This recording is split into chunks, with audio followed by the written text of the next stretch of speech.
दुनिया में हमारे विश्वविद्यालय किस गिनती में आते हैं? उनकी गुणवत्ता क्या? उन्हें दुनिया के वर्ल्ड क्लास इंस्टीट्यूट में माना जाता है, नहीं माना जाता है? हम विश्व गुरु होने का दावा करते हैं, लेकिन विश्वविद्यालयों को लेकर दुनिया की जो सबसे प्रामाणिक रैंकिंग मानी जाती है, जिसमें आईआईटीज़ को अगर छोड़ दिया जाए तो पहले 200 स्थानों में हम कहीं पर भी नहीं हैं।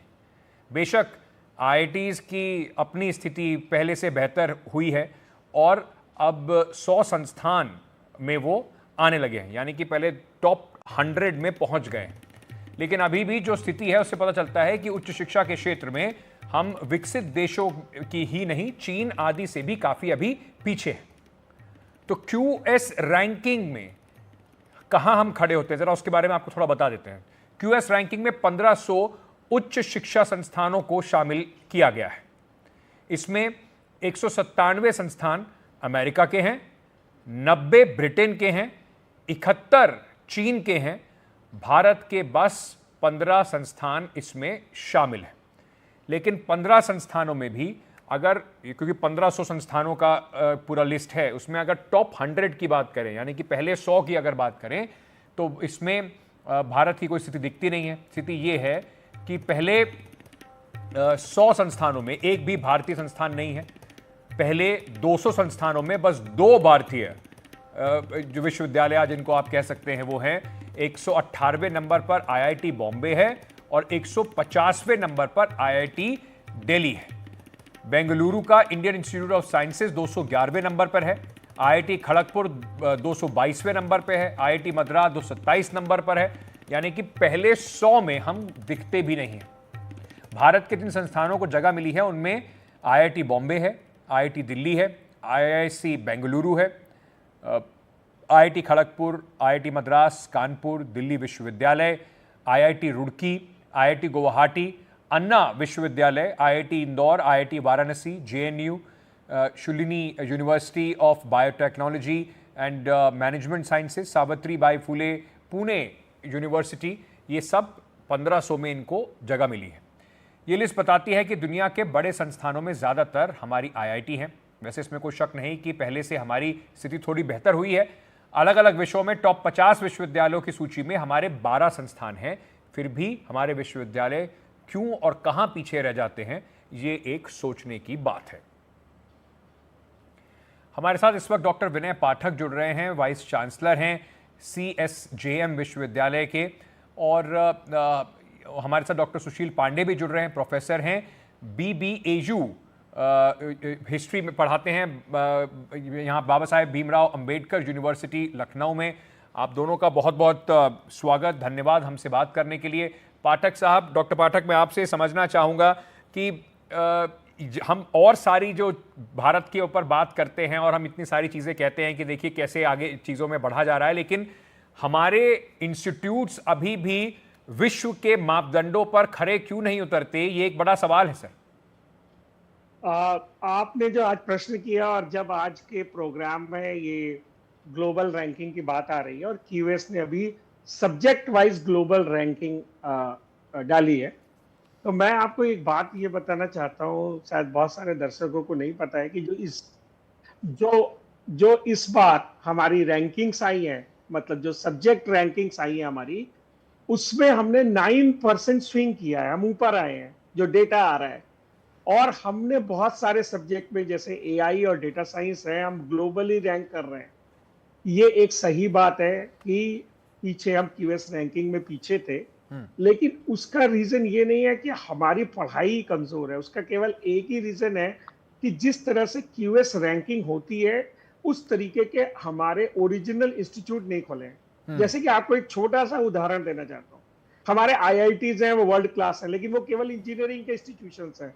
जब रैंकिंग होती है तो उसमें ये होता है आपके कितने सब्जेक्ट हैं, जबकि वर्ल्ड के सारे इंस्टीट्यूट यूनिवर्सिटी लेवल के, उसमें रैंक इंजीनियरिंग होता है, मेडिकल साइंस होता है, पॉलिटिकल साइंस होता है। फिर वो करते हैं कि भाई हमारे पास कितने इंटरनेशनल स्टूडेंट्स हैं, हमारे पास कितनी इंटरनेशनल फैकल्टी है। तो अभी हमने अपने इंस्टीट्यूट्स को धीमे धीमे खोलना शुरू किया है, क्योंकि आईआईटीज हमारे केवल इंडियन स्टूडेंट्स ही जाते हैं। हमने फैकल्टी केवल अपने यहाँ की ली, अभी हमने वर्ल्ड से फैकल्टी नहीं मांगी है। तो इस बार जो क्यूएस वर्ल्ड रैंकिंग्स आ रही हैं। इनफैक्ट जो एशिया की रैंकिंग आई थी अभी क्यूएस एशिया के पीछे, उसमें हमने चाइना से ज्यादा बढ़ा है।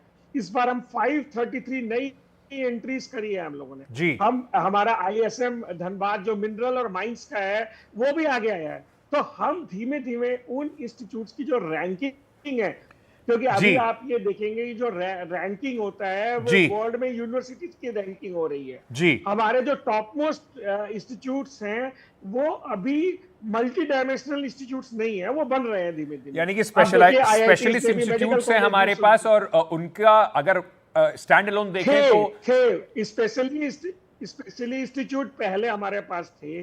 धीमे धीमे हमने रैंकिंग के जो फ्रेमवर्क है उनको समझा है, और हम बहुत तेजी से आगे बढ़ रहे हैं। चलिए, उम्मीद हम है लोग कि इसी बहुत तेजी से आगे बढ़ते हुए बढ़ बहुत रहे हैं। जल्दी हम अब देखेंगे अपनी यूनिवर्सिटीज पहले 100 में, पहले 50 में पहुंचेंगी। लेकिन डॉक्टर सुशील पांडे, तो क्या, जैसे डॉक्टर साहब हमें बता रहे थे, तो क्या क्या अभी हमें और करने की आवश्यकता है? नहीं है ये समझ में आ गया, क्यों नहीं है ये भी समझ में आया। तो अब क्या हमें अपने फ्रेमवर्क में बदलने की आवश्यकता है कि जिस तरीके से अमेरिका, कनाडा, ऑस्ट्रेलिया, इंग्लैंड में हमारे बहुत सारे विद्यार्थी जाते हैं, चाहते हैं कि वहां जाके पढ़े, वैसा माहौल हम भी दे सकें, बाहर से दुनिया के टैलेंट को हम अट्रैक्ट कर सकें? जी देखिए अंकित जी, अभी तक दो मूलभूत समस्याएं थी। पहली समस्या थी कि भारत में जो औपनिवेशिक शासन था, लंबे समय तक लॉर्ड मैकाले की शिक्षा नीति ने हम भारतीयों को हमेशा ऐसा बनाने का प्रयास किया कि हम केवल औपचारिक शिक्षा प्राप्त करें। आज हम आजादी के अमृत काल में हैं, और अब जो 2020 की नई शिक्षा नीति आई है उस पर पूरा जोर दिया गया है कि हम कैसे भारतीयता के मूल्यों के आधार पर हम अपनी परंपरागत जो शिक्षा प्रणाली थी, कैसे उस पर जोर देकर सीखने की पद्धति को और जो शोध की हमारी पद्धति है उसको हम आगे बढ़ा सकते हैं। और अभी अंकित जी देखिए, ये जो कॉलोनियल माइंडसेट था, उससे जब हम बाहर निकल रहे हैं ऐसी औपनिवेशिक मानसिकता से, तो हमारी रैंकिंग लगातार बढ़ रही है। और दूसरा महत्वपूर्ण अंकित जी विषय इस पर था कि हमारा अभी तक का जो बजट का प्रावधान था वो उच्च शिक्षा पर काफी कम होता था, लेकिन उधर सरकार लगातार प्रयास कर रही है। इस साल के बजट में आप देखें तो हमारे लिए उच्च शिक्षा में काफी बजट की बढ़ोतरी की गई है, और प्रधानमंत्री जी का भी जो लगातार इस पर जोर है, खासतौर पर उच्चतर शिक्षा प्रोत्साहन योजना जैसी जो योजनाएं आई हैं, इसका उद्देश्य है कि कैसे हम शोध को बढ़ावा दें।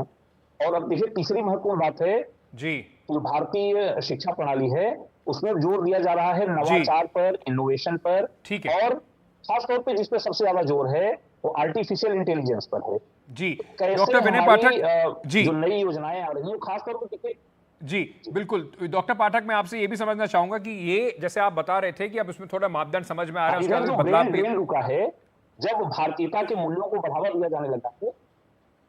सर, भारतीयता के मूल्यों को बढ़ावा देने की बात, मतलब दो अलग अलग चीजें हो सकती हैं, लेकिन मैं ये समझना चाहूंगा डॉक्टर पाठक आपसे कि ये जो हम अभी भी देख रहे हैं कि जैसे पहले भी जो इंस्टीट्यूट हमारे अच्छे कर रहे थे, यानी कि आईआईटीज की अगर बात करें, उसमें भी हमारे जो 4-5 आईआईटी जो हमेशा से टॉप पे रहे हैं, वो आईआईटीज हो या बेंगलुरु का इंडियन इंस्टीट्यूट ऑफ साइंसेज हो, ये सब जो इंस्टीट्यूट हैं ये लगातार, चाहे 200 में हो, चाहे 100 में हो, चाहे स्पेशलाइज्ड रैंकिंग में, जो सब्जेक्ट वाइज रैंकिंग में हो, उनमें ये हमेशा कॉन्स्टेंटली दिखाई पड़ते हैं।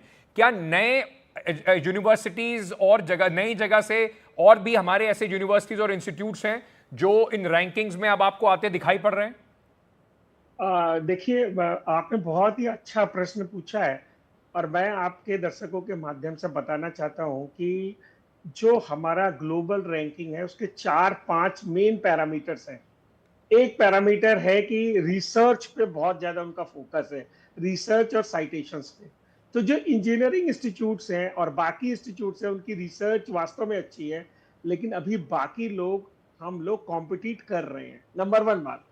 नंबर 2 बात, स्टूडेंट फैकल्टी रेशियोज की बात होती है, उनके साइटेशंस की बात होती है, डाइवर्सिटी ऑफ स्टूडेंट्स की बात होती है, डाइवर्सिटी ऑफ फैकल्टी की बात होती है, इक्विटी की बात होती है, सस्टेनेबिलिटी की बात होती है। ये सब पैरामीटर्स हैं जो क्यूएस वर्ल्ड रैंकिंग के हैं।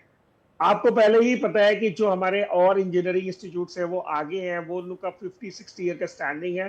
पर हाल में हमारे और भी नए इंस्टीट्यूट्स, खासकर जो प्राइवेट सेक्टर के इंस्टीट्यूट्स हैं, वो भी आगे आ रहे हैं। जैसे इस बार आप अभी सब्जेक्ट रैंकिंग में देखें तो बिट्स पिलानी आगे आ रहा है। बिट्स पिलानी एक स्टैंडर्ड इंस्टीट्यूट है, उसने बहुत बड़ी जंप लगाई है। और कई ऐसे, इस बार ISM धनबाद को अब मिनरल और माइनिंग में देख रहे हैं, क्योंकि ये सब में धीमे धीमे नीचे से आ रहे हैं।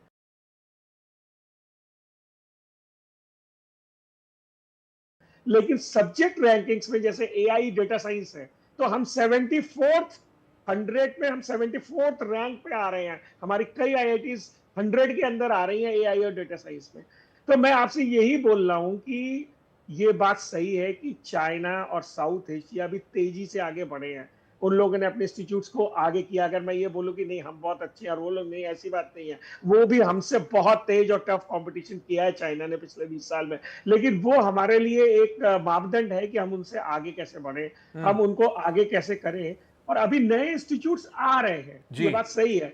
और ये तो सही है ही है कि हमको ग्लोबल कंपटीशन में आने के लिए हम जिस जगह पे हैं हमें उससे बहुत आगे प्रयास करना पड़ेगा, क्योंकि ये नहीं पता है कि हम तो आगे बढ़ रहे हैं पर हमसे जो हमारे कॉम्पिटिटर हैं वो कितनी तेजी से आगे बढ़ रहे हैं। क्योंकि हाल में अगर आप पिछले 10 सालों में देखें तो साउथ एशिया में, सिंगापुर में, हांगकांग में, चाइना में ऐसी बहुत सारी यूनिवर्सिटीज आई हैं जो बहुत तेजी से आगे बढ़ी है रैंकिंग में।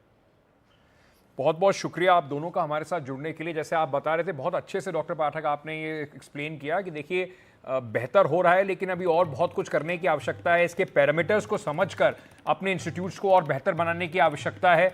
और क्योंकि वर्ल्ड स्टेज पर ये सिर्फ एक दर्शाता है कि देखिए कितने ज़्यादा आपके वर्ल्ड क्लास इंस्टीट्यूट्स में किसी भी देश के अंदर जितने ज़्यादा होंगे उतना आपका ही स्तर जो है दुनिया में बढ़ेगा। आपके जो छात्र हैं उन्हें और ज़्यादा बेहतर अपॉर्चुनिटीज़ मिलेंगी।